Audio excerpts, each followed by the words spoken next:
आग लगी हुई थी कि यदि मैं वही हूं तो कैसा हूं, कौन हूं। मुझे ब्रह्मबोध होना चाहिए। नई अवस्था, बस एक ही लगन थी, मुझे ब्रह्मबोध होना चाहिए।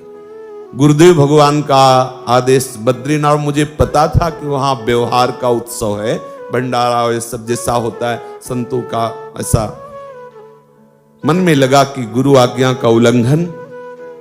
और ये आग, जो आग थी, उसने हमें आदेश किया बनारस से बाहर नहीं जाना।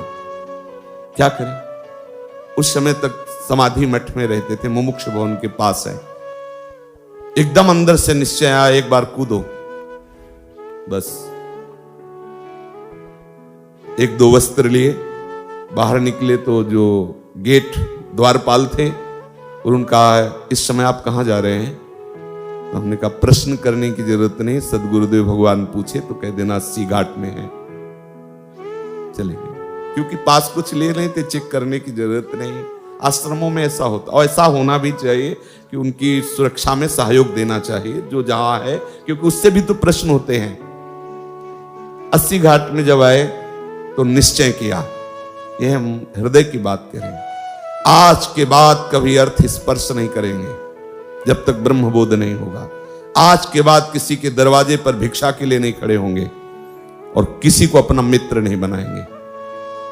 वाराणसी के घाटों में रहने का निश्चय, आकाश वृत्ति से जो मिल जाएगा हमारे पास आ जाएगा, हमारे विश्वास पूर्वक, ऐसा नहीं कि दान पुण्य जैसा तो हम उसे पालेंगे, ऐसा भावना करके।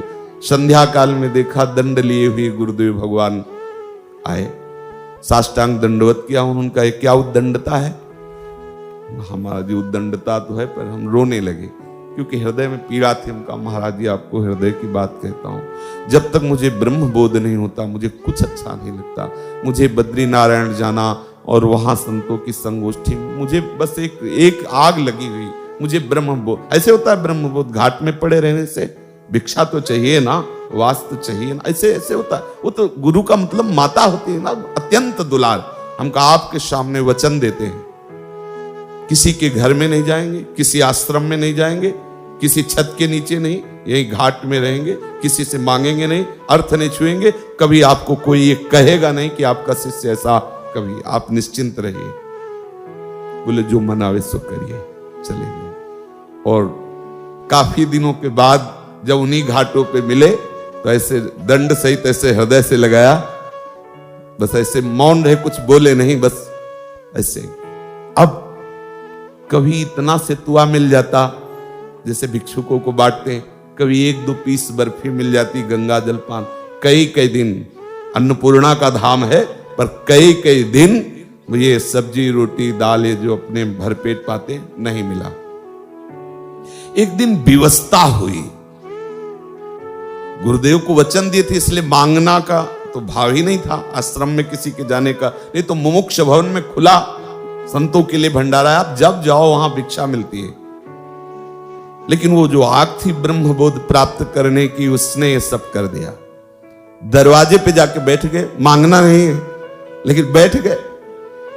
अब वहां से जो गृहस्थी के मुखिया थे वो निकले, कैसे बाबा बैठे हो? ऐसे ही बैठ गए। भोजन पाओगे? उनका जैसी प्रभु की इच्छा, महादेव की जैसी इच्छा, बैठो। 2 घंटे तक नहीं आए, 2 घंटे बाद आए। अच्छा, भोजन के लिए हमने नहीं कहा था, उन्होंने ही कहा, पर गए इसी इरादे से थे अंदर से कि कुछ तो उनका, हम लोग प्याज लहसुन पाते हैं, आप प्याज लहसुन पाते हैं? उनका नहीं। तो बोले फिर जाइए। बहुत हंसी आई मन की चाल पर जब बाहर लेकर, ठीक, इसको ठीक दंड दिया गया। ये तो ये परमार्थ क्या है आपने अभी देखा नहीं है, लेकिन उसी परमार्थ का फल आपको केवल आज्ञा पालन से मिल जाएगा।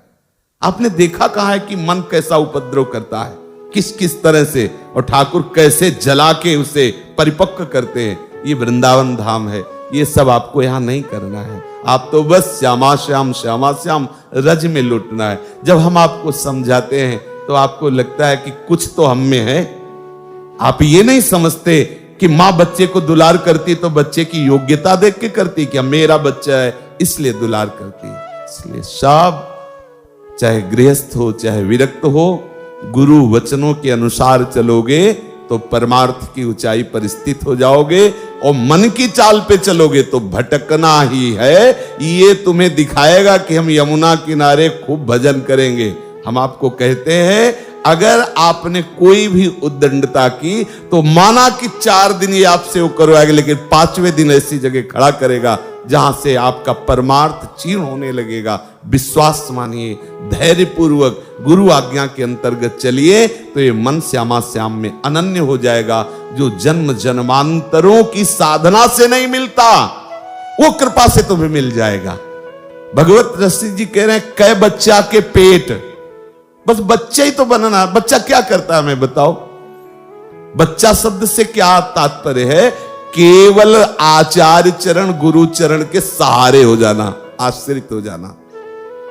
अंदर से सोच लो, मुझे कुछ नहीं करना, अब मैं श्यामा श्याम के आश्रित हूं। हे श्यामा श्याम, जैसे अपने प्राय सत्संग में कहते रहते हैं, आप ही हमारे साधन हो और आप ही हमारे साध्य हो। तो हमारे साधन का तात्पर्य क्या है? मैं आपकी शरण में हूं, आपके आश्रित हूं। अब आप जो करवाना चाहो तो देखो वो कर। महापुरुषों ने इसी बात का अनुभव किया है। तब उनसे जब बात करो कि प्रभु भजन निरंतर कैसे होता है, तो कहते प्रभु की कृपा से होता है।